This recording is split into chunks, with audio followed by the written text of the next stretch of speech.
गर्मी की दोपहर थी और रसोई में आग सी लग रही थी।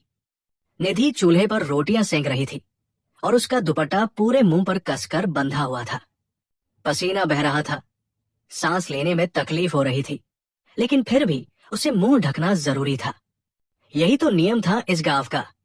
घूंघट न हटे, मुंह न खुले, बस यही सिखाया गया था उसे शादी के बाद से।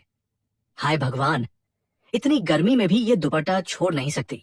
सांस लेना मुश्किल हो रहा है, ऊपर से ये धुआं भी। आंखों में जलन हो रही है। निधि मन ही मन बुदबुदाई। तभी उसकी सास रसोई में आती है।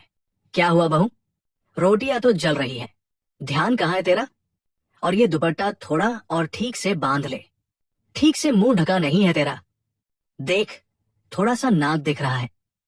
निधि झट से दुपट्टा और कस लेती है। अब उसे सांस लेना और भी मुश्किल हो गया। जी सास माँ, बस अभी रोटियां उतार देती हूँ। हाँ जल्दी कर। और हाँ, आज शाम को पड़ोस की छोटी बहू भी आएगी। उसकी शादी को अभी सिर्फ 1 हफ्ता हुआ है। उसे भी सिखाना पड़ेगा कैसे ठीक से घूंघट करते हैं। तू उसे अच्छे से समझा देना। सास ने कहा। जी सास माँ, निधि ने धीरे से जवाब दिया। उसके मन में आया कि वो उस नई बहू को बताए कि यहाँ कितनी मुसीबत झेलनी पड़ती है, लेकिन वो कुछ कह नहीं सकती थी। ये कोई नई बात नहीं थी। इस गांव में हर बहू को घूंघट करके रहना पड़ता था, चाहे घर के अंदर हो या बाहर, चाहे गर्मी हो या ठंड। मुंह पर दुपट्टा या घूंघट हमेशा कसकर बंधा रहना चाहिए। यही परंपरा थी, यही रीति थी और सभी को मानना पड़ता था। वहीं दूसरी तरफ पड़ोस में रहने वाली प्रिया अपने घर में झाड़ू लगा रही थी। उसका भी दुपट्टा पूरे मुंह पर था और उसे सांस लेने में बहुत दिक्कत हो रही थी। झाड़ू लगाते समय धूल उड़ रही थी और दुपट्टे की वजह से वो धूल सीधे उसके मुंह पर चिपक रही थी। खांसी खांसी, यार ये कैसी परंपरा है? घर में भी मुंह ढकना पड़ता है। बाहर तो समझ आता है, लेकिन अपने ही घर में क्यों? और ये धूल भी। अब तो गला भी खराब हो गया है। प्रिया ने अपनी ननंद मोना से कहा। मोना जो अभी कुंवारी थी, मासूमियत से हंस दी। अरे भाभी, ये तो हमारे गांव की रीति है। सभी बहुएं ऐसे ही रहती हैं। आप भी आदत डाल लो। देखो ना, सास माँ को कितने साल हो गए, वो भी तो यही करती थी जब बहू थी। हाँ, लेकिन क्या ये सही है? मैं भी तो एक दिन बहू बनूंगी और मुझे भी यही करना होगा। प्रिया ने कहा। हाँ, तू भी एक दिन समझेगी कि ये कितना मुश्किल होता है। और तुझे पता है, कल मेरी उंगली में झाड़ू की तीली घुस गई थी, क्योंकि घूंघट की वजह से ठीक से दिखाई नहीं दे रहा था। प्रिया ने अपनी उंगली दिखाई। अरे बाप रे, ये तो बहुत दर्दनाक होता है। निकाली कैसे? मोना ने पूछा। अरे बड़ी मुश्किल से। और सास माँ ने तो यही कहा कि मैं लापरवाह हूं। उन्हें ये समझ ही नहीं आता कि घूंघट की वजह से कितनी दिक्कत होती है। शाम को जब सभी घर के लोग इकट्ठे होते हैं तो निधि सबको चाय बनाकर देती है। उसका दुपट्टा अब भी मुंह पर है। प्यास लगी है, गला सूख रहा है, लेकिन वो पानी नहीं पी सकती क्योंकि ससुर जी और देवर बैठे हैं। घूंघट हटाना मना है। बहू, जाकर थोड़ा नमकीन भी ले आ रसोई से। और हाँ, वो मिठाई भी जो कल मंदिर से लाई थी। सास ने कहा। जी सास माँ। निधि उठकर रसोई में जाती है। वहां जाकर वो जल्दी से दुपट्टा हटाती है और एक लंबी सांस लेती है। उसका गला बिल्कुल सूख चुका था। कितना अच्छा लगता है थोड़ी देर के लिए मुंह खोलकर सांस लेना। हे भगवान, ये कैसी जिंदगी है? उसने सोचा और जल्दी जल्दी पानी पिया। 1 गिलास, फिर दूसरा गिलास। लेकिन तभी उसकी सास अचानक वहां आ गई। अरे ये क्या? दुपट्टा उतार दिया? अगर कोई देख लेगा तो क्या कहेगा? जल्दी से ढक ले। और हाँ, ये बात किसी को मत बताना। देवर घर में है, अगर उसने देख लिया होता तो? निधि की आंखों में आंसू आ गए। वो रोना चाहती थी, लेकिन रो भी नहीं सकती थी। जी सास माँ, माफ कीजिए, बस थोड़ा प्यास लगी थी और गला बहुत सूख गया था। पूरे दिन से पानी नहीं पी पाई। अरे तकलीफ तो सभी को होती है बेटा, लेकिन ये हमारी परंपरा है। मुझे भी शुरू में बहुत दिक्कत होती थी। कभी कभी तो पूरे दिन पानी नहीं पी पाती थी, लेकिन आदत हो जाती है। तू भी धीरे धीरे सीख जाएगी। और हाँ, अगली बार से जब भी प्यास लगे तो देख लिया कर कि कोई आसपास है कि नहीं। सास ने समझाया। जी सास माँ। निधि ने दुपट्टा कसकर बांध लिया और नमकीन लेकर बाहर चली गई। इस तरह दिन गुजरते रहे। सभी बहुओं को यही समस्या थी, लेकिन कोई कुछ कह नहीं सकता था। एक तो परिवार वालों का डर था, दूसरा समाज का डर था कि लोग क्या कहेंगे। कुछ दिन बाद गांव में एक शादी थी। ये शादी बड़ी धूमधाम से हो रही थी। सभी लोग तैयार होकर बारात में जा रहे थे। मौसम बहुत गर्म था, जून का महीना था और सूरज की तेज धूप में तापमान 40 डिग्री के आसपास था। सभी बहुएं अपने घूंघट के साथ भारी भरकम साड़ियां पहनकर चल रही थी। निधि, प्रिया और तीसरी बहू रश्मि साथ साथ चल रही थी। तीनों के मुंह पर दुपट्टा था और सभी को बहुत परेशानी हो रही थी। पसीना इतना आ रहा था कि दुपट्टा भीग गया था और वो मुंह पर चिपक रहा था। यार, इतनी गर्मी में ये घूंघट लेकर चलना बहुत मुश्किल है। मुझे तो ऐसा लग रहा है जैसे सांस ही बंद हो जाएगी, रश्मि ने धीरे से कहा। हाँ, सच में सांस लेने में तकलीफ हो रही है और पसीना भी बहुत आ रहा है। ये दुपट्टा तो पूरा भीग गया है। प्रिया ने जवाब दिया, चुप रहो, कोई सुन लेगा तो बुरा लगेगा। देखो, आगे सास माँ चल रही है, अगर उन्होंने सुन लिया तो फिर घर पर लेक्चर मिलेगा। हम तीनों बाद में कहीं अकेले में बात करेंगे, निधि ने चुपके से कहा। शादी के स्थान पर पहुंचते पहुंचते सभी बहुओं की हालत खराब हो चुकी थी। रश्मि को तो चक्कर से आने लगे थे। भाभी, आप ठीक तो हैं? आपका चेहरा बिल्कुल पीला पड़ गया है, रश्मि की ननंद ने पूछा। हाँ, बस थोड़ा गर्मी लग रही है, कुछ नहीं, रश्मि ने कहा, लेकिन उसकी आवाज कमजोर थी। आप बैठ जाइए, मैं पानी लाती हूं। ननंद दौड़कर पानी लेने गई। रश्मि वही एक कोने में बैठ गई। उसका सिर घूम रहा था। पानी आया तो उसने पीने की कोशिश की, लेकिन घूंघट की वजह से पानी पीना भी मुश्किल था। आधा पानी कपड़ों पर गिर गया।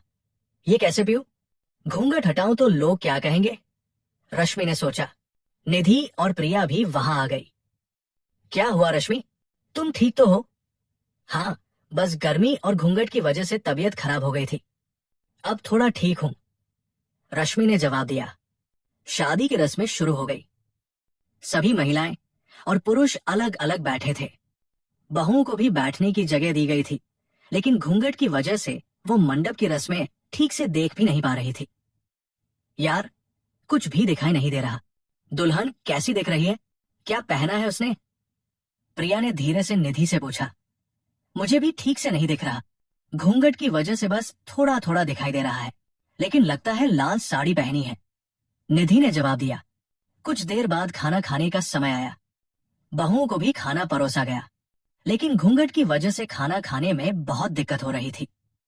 प्लेट ठीक से दिखाई नहीं दे रही थी, रोटी तोड़ना मुश्किल था और सब्जी लेते समय कपड़ों पर गिर रही थी। निधि धीरे धीरे अपना घूंघट थोड़ा हटाकर खाना खा रही थी। उसने चारों तरफ देखा कि कोई देख तो नहीं रहा, लेकिन तभी किसी बुजुर्ग महिला ने देख लिया। अरे बहू, ये क्या, घूंघट हटा दिया? शर्म नहीं आती? बाहर इतने लोग बैठे हैं, पुरुष भी हैं, ऐसे थोड़े ना करते हैं, उस महिला ने तेज आवाज में कहा। आसपास बैठी सभी महिलाओं की नजरें निधि पर आ गई। कुछ महिलाएं फुसफुसाने लगी, देखो देखो, इस बहू को शर्म ही नहीं है। आजकल की बहुएं भी ना, कोई परंपरा की परवाह नहीं, इसकी सास ने क्या सिखाया है? निधि शर्मिंदा हो गई, उसकी आंखों में आंसू आ गए। माफ कीजिए मौसी जी, बस खाना खा रही थी तो थोड़ा, खाना खाते समय भी घूंघट में ही खाना चाहिए, यही तो सिखाया जाता है बहुओं को। तेरी सास ने क्या कुछ नहीं सिखाया, या तो खुद ही नासम है? ये सुनकर निधि का दिल टूट गया। उसने खाना छोड़ दिया और बिना कुछ खाए उठकर एक कोने में चली गई। वहां जाकर वो चुपचाप रोने लगी। उसका मन कर रहा था कि वो चिल्लाकर कहे कि ये सब कितना गलत है, लेकिन वो कुछ नहीं कह सकती थी। प्रिया और रश्मि भी उसके पास आई। निधि, रो मत, वो बुजुर्ग है, उनकी सोच पुरानी है, तुम्हारी कोई गलती नहीं है। लेकिन प्रिया, ये कब तक चलेगा? हम कब तक ऐसे जिएंगे? खाना भी ठीक से नहीं खा सकते, पानी भी ठीक से नहीं पी सकते, ये कैसी जिंदगी है? निधि ने रोते हुए कहा। मुझे भी नहीं पता, लेकिन हम कर भी क्या सकते हैं? अगर हमने कुछ कहा तो सब हमें ही गलत ठहराएंगे, रश्मि ने निराशा से कहा। शादी खत्म होने के बाद जब सभी घर वापस आए तो निधि की सास ने उसे बुलाया। तूने आज बहुत बेइज्जती करवाई हमारी। सबके सामने घूंघट हटा दिया। क्या सोचेंगे लोग कि हमने तुझे कुछ सिखाया ही नहीं? माफ कीजिए सास माँ, लेकिन सच में बहुत तकलीफ हो रही थी। खाना खाते समय घूंघट में कैसे खाऊं? प्लेट भी नहीं दिख रही थी। निधि ने रोते हुए कहा, अरे जैसे हम सब खाती है वैसे। मैंने भी तो यही किया है जिंदगी भर। तू अकेली थोड़े ही है, सभी बहुएं ऐसे ही खाती है। तू भी सीख जाएगी, बस थोड़ा प्रैक्टिस चाहिए। लेकिन सास माँ, कोई लेकिन वेके नहीं। कल से तू और भी ज्यादा सावधान रहेगी।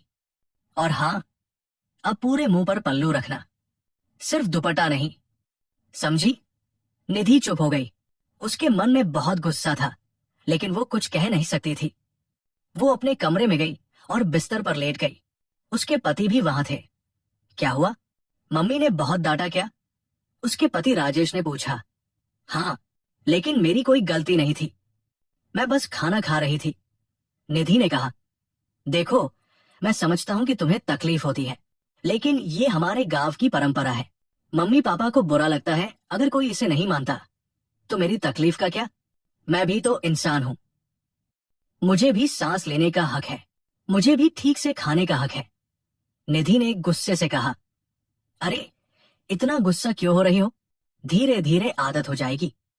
और सभी बहुएं तो करती है ना? राजेश ने समझाने की कोशिश की। हाँ, सभी करती है क्योंकि सभी मजबूर है, किसी को कुछ कहने की हिम्मत नहीं है। निधि ने कहा और करवट बदलकर लेट गई। राजेश कुछ नहीं बोला। वो भी जानता था कि ये गलत है, लेकिन वो अपने माता पिता के खिलाफ कुछ नहीं कह सकता था। अगले दिन सुबह जब निधि रसोई में काम कर रही थी, तो उसकी उंगली पर चाकू लग गया और खून निकलने लगा। वो दर्द से चिल्लाई। घूंघट की वजह से उसे ठीक से दिख नहीं रहा था और वो सब्जी काटते समय गलती से चाकू उंगली पर लगा बैठी। आह, बहुत दर्द हो रहा है। ये घूंघट की वजह से मुझे ठीक से दिख नहीं रहा था। खून भी बहुत निकल रहा है, उसने रोते हुए कहा। उसकी सास दौड़ी आई। अरे क्या हुआ बहू? अरे बाप रे, ये तो बहुत गहरा कट लग गया है। इतना खून, चल जल्दी से पट्टी बांधते हैं। और हाँ, इस घाव पर हल्दी भी लगानी पड़ेगी। सास माँ, ये सब घूंघट की वजह से हुआ, मुझे ठीक से दिखाई नहीं दे रहा था। मैं आपसे बहुत बार कहना चाहती थी, लेकिन। निधि ने दर्द सहते हुए कहा, चुप रह, घूंघट से इसका कोई लेना देना नहीं है। तूने ध्यान नहीं दिया होगा, मैं भी तो घूंघट में काम करती हूँ। कभी ऐसा नहीं हुआ, तू बस लापरवाह है। और हाँ, ये बात किसी से मत कहना, लोग क्या कहेंगे कि हमारी बहू इतनी लापरवाह है, सास ने डांटते हुए कहा। निधि दुखी हो गई। उसकी उंगली में बहुत दर्द था, लेकिन उससे भी ज्यादा दर्द उसके दिल में था। उसे समझ नहीं आ रहा था कि क्या करे। उस दिन शाम को जब गांव की सभी बहुएं पानी भरने कुएं पर गई, तो वहां निधि, प्रिया, रश्मि और 2 और बहुएं मीना और सोनम मिली। कुआं गांव के बाहर था, तो वहां कोई बुजुर्ग नहीं थे। सभी बहुओं ने थोड़ा अपना घूंघट ढीला कर लिया था। यार, आज मेरी उंगली पर चाकू लग गया, घूंघट की वजह से ठीक से दिखाई नहीं दे रहा था। देखो कितना गहरा है। निधि ने अपना हाथ दिखाया। हे भगवान, ये तो बहुत गहरा है, दर्द तो बहुत हो रहा होगा। डॉक्टर को दिखाया? प्रिया ने चिंता से कहा। नहीं, सास मैंने पट्टी बांध दी और हल्दी लगा दी, लेकिन उन्होंने ये भी कहा कि ये मेरी लापरवाही है, घूंघट की वजह से नहीं हुआ। निधि ने दुख से कहा, अरे मेरे साथ भी एक बार ऐसा ही हुआ था। मैं सीढ़ियों से उतर रही थी और घूंघट की वजह से नीचे का कदम ठीक से दिखाई नहीं दिया। गिर गई थी और पैर में मोच आ गई थी। 1 हफ्ते तक दर्द रहा। रश्मि ने अपना अनुभव शेयर किया। और मुझे तो पिछले महीने गर्मी में घूंघट की वजह से चक्कर आ गए थे, बेहोश हो गई थी। लेकिन किसी ने कुछ नहीं कहा, बस यही कहा कि मैं कमजोर हूं और ठीक से खाना नहीं खाती।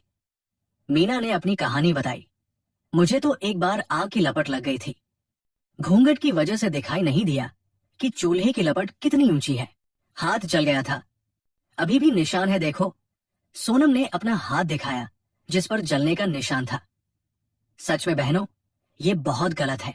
हम सभी इतनी तकलीफ झेल रही हैं, लेकिन कोई समझने को तैयार नहीं है। और सबसे बुरी बात यह है कि हमारे ही ससुराल वाले हमें लापरवाह कहते हैं। प्रिया ने गुस्से और दुख से कहा, तो फिर हमें कुछ करना चाहिए। ऐसे कब तक चलेगा? हम रोज रोज चोट खाते रहेंगे, बीमार होते रहेंगे। निधि ने कहा, लेकिन करे भी तो क्या? अगर हमने कुछ कहा तो सब हमें ही गलत ठहराएंगे। कहेंगे कि हम परंपरा के खिलाफ जा रही है, समाज का अपमान कर रही है। रश्मि ने निराशा से कहा, हाँ ये तो सच है। मेरी तो सास ने साफ कह दिया था कि अगर मैंने किसी से इस बारे में शिकायत की तो वो मुझे घर से निकाल देंगी। मीना ने डर से कहा, लेकिन फिर भी हमें कोशिश तो करनी चाहिए। हम पांचों मिलकर कुछ कर सकते हैं। सोनम ने हिम्मत से कहा। सभी बहुएं सोच में पड़ गई। वो सब एक साथ कुछ करना चाहती थी, लेकिन समझ नहीं आ रहा था कि क्या करें। आखिरकार उन्होंने तय किया कि वो अपने पतियों से बात करेंगी। उस रात निधि ने राजेश से फिर बात की। सुनो, मुझे तुमसे कुछ बात करनी है, बहुत जरूरी है। हाँ बोलो, क्या बात है? राजेश ने पूछा। देखो, आज मेरी उंगली पर चाकू लग गया। ये चौथी बार है इस महीने जब मुझे चोट लगी है, और ये सब घूंघट की वजह से हो रहा है। मुझे ठीक से दिखाई नहीं देता। हाँ मैंने देखा, बहुत गहरा कट है। राजेश ने कहा, तो फिर तुम कुछ क्यों नहीं कहते?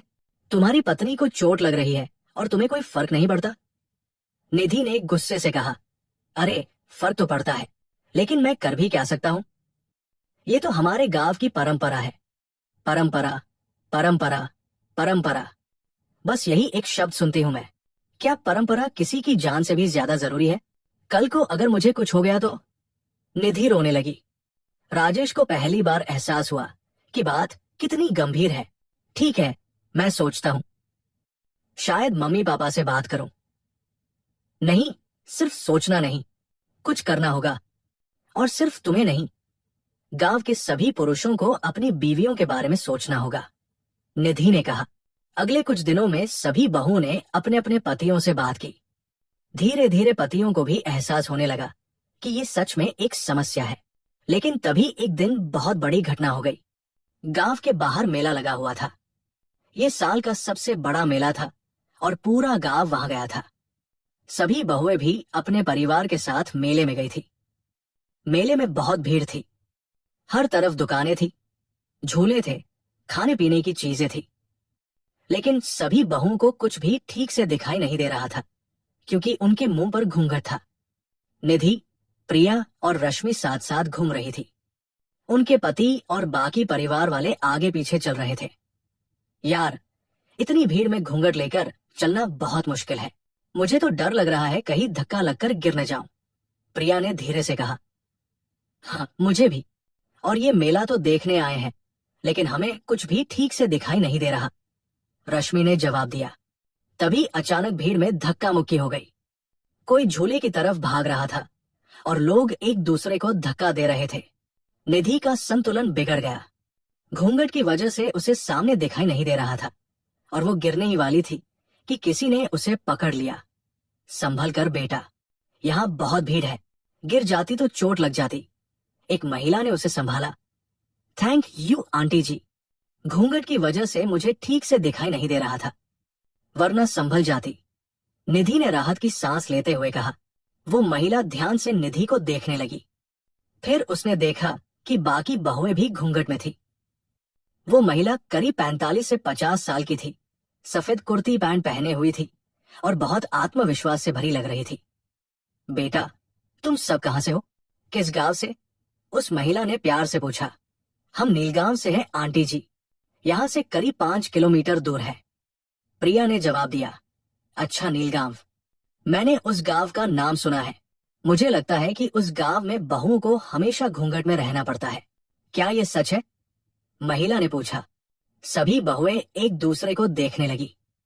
उन्हें नहीं पता था कि क्या जवाब दें। क्या ये महिला उनकी मदद करेगी या उनके खिलाफ चली जाएगी? जी हाँ आंटी जी, ये हमारे गांव की परंपरा है, सभी बहुओं को घूंघट करना पड़ता है, रश्मि ने धीरे से कहा। और घर में भी? महिला ने पूछा। जी, घर में भी, बाहर भी, हर जगह, निधि ने जवाब दिया। वो महिला गंभीर हो गई। लेकिन बेटा, क्या तुम्हें इससे कोई दिक्कत नहीं होती?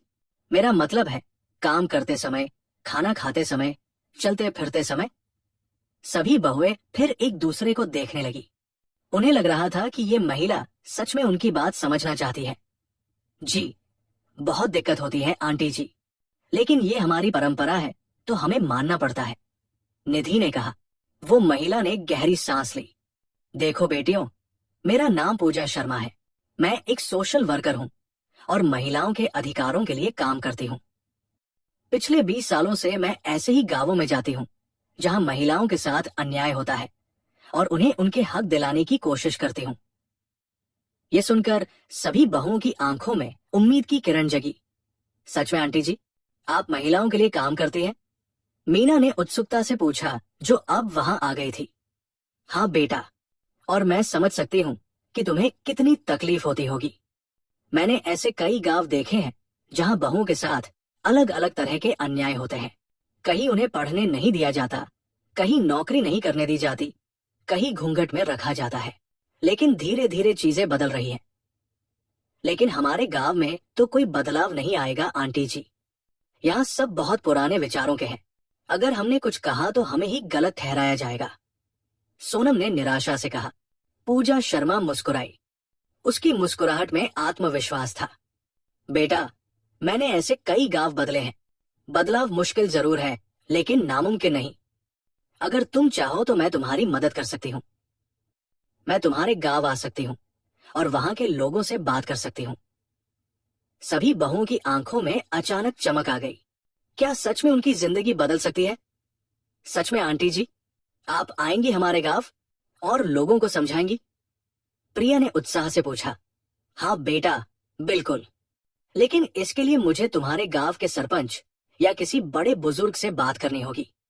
मैं बिना इजाजत के नहीं आ सकती। क्या तुम मुझे उनसे मिलवा सकते हो? बहुएं सोच में पड़ गई। ये आसान नहीं था। सरपंच को कैसे मनाएंगी? क्या वो मान जाएंगे? आंटी जी, हम कोशिश करेंगे। हमारे गांव के सरपंच राजेंद्र सिंह जी हैं। वो थोड़े सख्त हैं, लेकिन समझदार भी हैं। शायद वो मान जाए। निधि ने हिम्मत करके कहा। बहुत अच्छे बेटा, और एक बात याद रखना, तुम अकेली नहीं हो, तुम पांचों साथ हो। और जब महिलाएं एक साथ आवाज उठाती हैं, तो दुनिया बदल जाती है, पूजा शर्मा ने प्रेरणा देते हुए कहा। उन्होंने पूजा शर्मा का नंबर लिया और वादा किया कि जल्दी ही संपर्क करेंगी। मेले से वापस आने के बाद सभी बहुएं रात भर सोच रही थी। अगले दिन वो सब फिर कुएं पर मिली। तो क्या सच में हम पूजा आंटी को बुलाएंगे? मीना ने पूछा। हाँ, लेकिन पहले हमें अपने पतियों को विश्वास में लेना होगा, फिर वो सरपंच से बात करेंगे। निधि ने योजना बताई।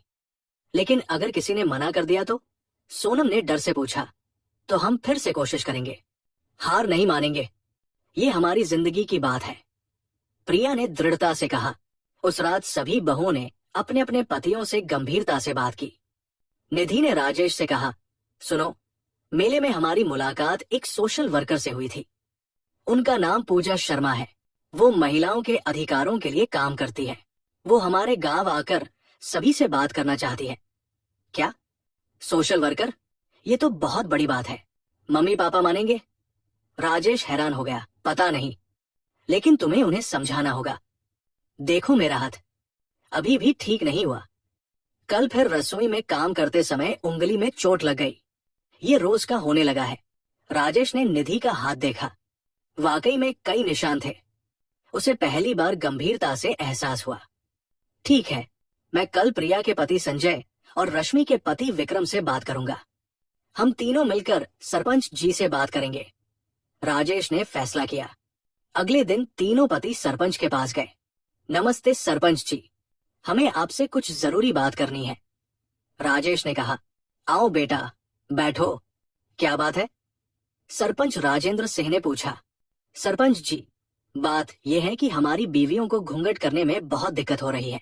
उन्हें रोज चोट लग रही है, तबीयत खराब हो रही है, और अब एक सोशल वर्कर हमारे गांव आना चाहती है इस बारे में बात करने। सरपंच गंभीर हो गए। Social worker? ये तो बड़ी बात है, लेकिन बेटा, ये हमारी परंपरा है, इसे कैसे बदल सकते हैं? सरपंच जी, हम परंपरा का सम्मान करते हैं, लेकिन जब हमारी पत्नियों की सेहत खराब हो रही है, उन्हें चोट लग रही है, तो हमें सोचना तो चाहिए ना, संजय ने कहा। और सरपंच जी, हमारी मांबने भी तो यही कहती थी जब वो बहू थी।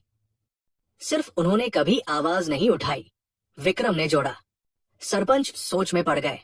ठीक है, अगर ये सोशल वर्कर आना चाहती है तो आने दो, हम सब मिलकर बात करेंगे। लेकिन याद रखो, फैसला पूरे गांव का होगा, सिर्फ तुम लोगों का नहीं। जी सरपंच जी, हम समझते हैं, शुक्रिया, तीनों ने कहा। उसी शाम निधि ने पूजा शर्मा को फोन किया। हेलो आंटी जी, मैं निधि बोल रही हूँ, नीलगांव से। हाँ बेटा, बोलो, कैसे हो? पूजा ने प्यार से पूछा। आंटी जी, हमारे सरपंच मांग गए हैं, आप हमारे गांव आ सकती हैं, वो सभी गांव वालों को इकट्ठा करेंगे। वाह, ये तो बहुत अच्छी खबर है बेटा, मैं परसों आ जाऊंगी, तुम बस अपने सरपंच को बता देना, पूजा ने खुशी से कहा। 2 दिन बाद पूजा शर्मा गांव आई। गांव के चौपाल में सभी लोग इकट्ठे हुए, बुजुर्ग पुरुष, बुजुर्ग महिलाएं, युवा, बहुएं, सभी। करीब 200 लोग थे वहां। सरपंच ने सबको शांत कराया। देखो भाइयों और बहनों, आज हमारे गांव में पूजा शर्मा जी आई है। ये एक सोशल वर्कर है और महिलाओं के अधिकारों के लिए काम करती है। हमारी कुछ बहुओं ने इन्हें बुलाया है क्योंकि उन्हें घूंघट करने में दिक्कत हो रही है। अब हम सब मिलकर इनकी बात सुनेंगे और फिर फैसला लेंगे। पूजा शर्मा खड़ी हुई, उसने सबको नमस्ते किया। नमस्कार, सबसे पहले तो मैं आप सभी का शुक्रिया अदा करना चाहती हूँ कि आपने मुझे यहाँ बुलाया और मेरी बात सुनने के लिए तैयार हुए। ये आपकी खुले दिमाग की निशानी है। कुछ बुजुर्ग महिलाएं फुसफुसाने लगी। ये क्या कहने आई है, हमारी परंपरा पर सवाल उठाने? पूजा ने जारी रखा, उसकी आवाज साफ और आत्मविश्वास से भरी थी। देखिए, मैं ये बिल्कुल नहीं कह रही कि आपकी परंपराएं गलत है। हर गांव, हर समाज की अपनी परंपराएं होती हैं और उनका सम्मान होना चाहिए। लेकिन जब कोई परंपरा किसी की सेहत या सुरक्षा को खतरे में डालने लगे तो हमें रुककर सोचना चाहिए। आप समझा क्या रही हैं? एक बुजुर्ग ने पूछा। मैं आपको कुछ तथ्य बताती हूँ। आप सभी जानते हैं कि घूंघट या दुपट्टे से मुंह ढकना सम्मान का प्रतीक माना जाता है और मैं इस बात को समझती हूँ। ये एक सांस्कृतिक परंपरा है, लेकिन जब बहुएं घर के अंदर भी हर समय, हर काम करते समय घूंघट में रहती है तो उन्हें कई तरह की गंभीर परेशानियां होती है। कैसी परेशानियां? एक और बुजुर्ग ने पूछा। पहली, सांस लेने में तकलीफ, खासकर गर्मी में जब तापमान 40 से 45 डिग्री होता है। घूंघट की वजह से हवा नहीं मिल पाती और चक्कर आ सकते हैं। दूसरी, रसोई में काम करते समय ठीक से नहीं देखना। आग, गर्म तेल, चाकू, ये सब खतरनाक चीजें हैं। अगर ठीक से नहीं दिखेगा तो दुर्घटना हो सकती है। तीसरी, सीढ़ियों पर चढ़ते उतरते समय गिरने का खतरा। चौथी, खाना खाते समय दिक्कत। और पांचवी, मानसिक तनाव और अवसाद। सभी लोग ध्यान से सुन रहे थे। मैं एक और बात बताना चाहती हूँ जो शायद आप नहीं जानते। WHO यानी विश्व स्वास्थ्य संगठन ने कहा है कि लगातार मुंह ढकने से सांस की बीमारियां हो सकती है। अगर घूंघट गंदा है या उसे रोज नहीं धोया जाता तो उसमें बैक्टीरिया पनपते हैं जो बीमारी फैला सकते हैं। ये सुनकर कुछ लोगों के चेहरे पर चिंता दिखाई दी। पूजा ने आगे कहा, अब मैं आपको कुछ असली घटनाएं बताती हूँ। आपकी बहू निधि को पिछले महीने 3 बार चोट लगी है। उसकी उंगली पर चाकू लग गया, हाथ चल गया और एक बार सीढ़ी से गिरते गिरते बची। सभी घूंघट की वजह से। निधि, अपना हाथ दिखाओ। निधि ने हिचकिचाते हुए अपना हाथ दिखाया। कई चोटों के निशान थे। सभी लोग देखकर चौंक गए। और ये तो सिर्फ एक उदाहरण है। रश्मि के पैर में मोच आई थी। प्रिया के हाथ में झाड़ू की तीली घुस गई थी। मीना को गर्मी में बेहोशी आ गई थी। सोनम का हाथ आग से जल गया था। ये सब यहाँ मौजूद है, इन्हें बुलाकर पूछ लीजिए। सभी बहुओं ने धीरे से हामी भर दी। उनके चेहरे पर दर्द और शर्मिंदगी दोनों थी। सरपंच उठ खड़े हुए। ये तो बहुत गंभीर बात है, हमें पता ही नहीं था कि इतनी दिक्कतें हो रही हैं। इसीलिए मैं आपसे कह रही हूँ, परंपरा का सम्मान करें, लेकिन अपने परिवार की सेहत और सुरक्षा को प्राथमिकता दें। मैं ये नहीं कह रही कि पूरी तरह से घूंघट बंद कर दें। बाहर जाते समय, मेहमानों के सामने या धार्मिक अवसरों पर घूंघट किया जा सकता है, लेकिन अपने घर में, अपने कमरे में या जब बहुएं खतरनाक काम कर रही हों जैसे खाना बनाना या सीढ़ियां चढ़ना, तो उन्हें राहत देनी चाहिए। लेकिन लोग क्या कहेंगे? एक महिला ने पूछा। देखिए, लोग तो हर बात पर कुछ न कुछ कहेंगे। 50 साल पहले लोग कहते थे कि लड़कियों को स्कूल नहीं भेजना चाहिए। आज वही लोग अपनी बेटियों को कॉलेज भेजते हैं। 30 साल पहले लोग कहते थे कि महिलाओं को नौकरी नहीं करनी चाहिए। आज महिलाएं डॉक्टर, इंजीनियर, शिक्षक सब कुछ है। समय के साथ सोच बदलती है और बदलाव हमेशा कुछ लोगों की हिम्मत से शुरू होता है। एक बुजुर्ग महिला खड़ी हुई, उसकी आंखों में आंसू थे। आप बिल्कुल सही कह रही है बेटी। मुझे याद है जब मैं बहू बनकर आई थी 40 साल पहले, तो मुझे भी बहुत तकलीफ होती थी। एक बार मेरा हाथ बुरी तरह जल गया था घूंघट की वजह से, लेकिन मैंने कभी कुछ नहीं कहा क्योंकि मुझे सिखाया गया था कि यही सही है। लेकिन अब जब मैं अपनी बहुओं को देखती हूँ तो मुझे लगता है कि शायद हम गलत थे। हमें उनकी परेशानी समझनी चाहिए। अगर मेरी बहू को कुछ हो गया तो मैं खुद को कभी माफ नहीं कर पाऊंगी। ये सुनकर बाकी महिलाएं भी भावुक हो गई। कुछ ने अपने अनुभव शेयर किए। एक और महिला बोली, हाँ, मेरे साथ भी ऐसा हुआ था। सीढ़ियों से गिर गई थी और पैर टूट गया था। 3 महीने बिस्तर पर पड़ी रही। पूजा शर्मा ने एक और बात जोड़ी, और सबसे महत्वपूर्ण बात, सम्मान कपड़ों से नहीं, व्यवहार से मिलता है। अगर कोई बहू घूंघट नहीं कर रही है तो इसका मतलब ये नहीं कि वो बड़ों का अनादर कर रही है। अगर वो सबसे प्यार और आदर से बात करती है, बड़ों की सेवा करती है, घर का काम अच्छे से करती है, अपने पति और बच्चों का ख्याल रखती है, तो यही असली सम्मान है। घूंघट तो बस एक कपड़ा है, असली सम्मान दिल में होता है। ये बात सभी को गहराई से छू गई। कई लोगों की आंखें भर आई। सरपंच फिर खड़े हुए। आपकी बात में बहुत दम है पूजा जी। आज पहली बार मुझे एहसास हुआ कि हमने कभी इस नजरिए से नहीं सोचा था। हमने हमेशा यही सोचा कि ये परंपरा है तो सही होगी, लेकिन अब मुझे लगता है कि हमें कुछ बदलाव करने चाहिए। एक बुजुर्ग पुरुष खड़े हुए। सरपंच जी, लेकिन ये बहुत बड़ा बदलाव है। क्या हम सच में ये कर सकते हैं? देखिए, पूजा ने कहा, मैं ये नहीं कह रही कि कल से ही सब कुछ बदल जाए। धीरे धीरे बदलाव लाइए। पहले घर के अंदर छूट दीजिए, फिर देखिए कि क्या फर्क पड़ता है। अगर बहुओं को आराम मिलता है, उनकी सेहत अच्छी होती है, काम बेहतर होता है, तो यही बताएगा कि ये फैसला सही था। और एक बात पूजा ने जोड़ा, जो परिवार नहीं चाहते बदलाव, वो न करें। ये जबरदस्ती नहीं है, लेकिन जो परिवार चाहते हैं कि उनकी बहुओं को राहत मिले, उन्हें इजाजत मिलनी चाहिए। सरपंच ने सभी से पूछा, तो क्या हम एक नया नियम बना सकते हैं? जो परिवार चाहे वो अपनी बहुओं को घर के अंदर घूंघट न करने की छूट दे सकते हैं। धीरे धीरे कई लोगों ने हामी भर दी। कुछ लोग अभी भी संदेह में थे, लेकिन ज्यादातर लोग समझ गए थे कि ये सही कदम है। आखिरकार सरपंच ने फैसला सुनाया, तो ठीक है, आज से हमारे गांव में नया नियम होगा। हर परिवार को ये अधिकार है कि वो तय करे कि उनकी बहू घर के अंदर घूंघट करे या नहीं। ये जबरदस्ती नहीं होगी। बाहर या खास मौकों पर घूंघट करना है या नहीं, ये भी हर परिवार और बहू की अपनी मर्जी होगी। और सबसे जरूरी बात, बहुओं का सम्मान उनके व्यवहार से होगा, कपड़ों से नहीं। अगर कोई भी किसी बहू को घूंघट न करने पर ताना मारेगा या बुरा भला कहेगा, तो उसके खिलाफ कार्रवाई होगी। सभी ने तालियां बजाई। बहुओं की आंखों में खुशी के आंसू थे। आखिरकार उन्हें राहत मिलने वाली थी। निधि ने आगे बढ़कर पूजा शर्मा के पैर छुए। थैंक यू बहुत बहुत आंटी जी, आपने हमारी जिंदगी बदल दी। हम जिंदगी भर आपके एहसानमंद रहेंगे। बाकी बहू ने भी पूजा के पैर छुए। सभी रो रही थी, खुशी के आंसू। नहीं बेटा, पूजा ने उन सभी को उठाया। तुम सबने खुद अपनी जिंदगी बदली। तुमने हिम्मत दिखाई, तुमने अपनी आवाज उठाई। मैंने तो बस थोड़ी मदद की। असली बदलाव तुम्हारी हिम्मत से आया है। और याद रखना, ये सिर्फ तुम्हारे गांव का बदलाव नहीं है, ये आसपास के गांवों के लिए भी एक उदाहरण बनेगा। उस दिन के बाद से गांव में सब कुछ बदल गया। धीरे धीरे लगभग सभी परिवारों ने अपनी बहुओं को घर के अंदर घूंघट न करने की छूट दे दी। कुछ परिवार अभी भी पुरानी परंपरा मान रहे थे, लेकिन उन्होंने भी दूसरों को कुछ नहीं कहा। बहुएं अब घर में आराम से बिना घूंघट के रह सकती थी। उन्हें सांस लेने में आसानी हो गई, काम करने में दिक्कत नहीं हुई, चोटें लगना बंद हो गई। और सबसे जरूरी बात, उन्हें पहली बार लगा कि उनकी भी आवाज है, उनकी भी इच्छाएं मायने रखती हैं।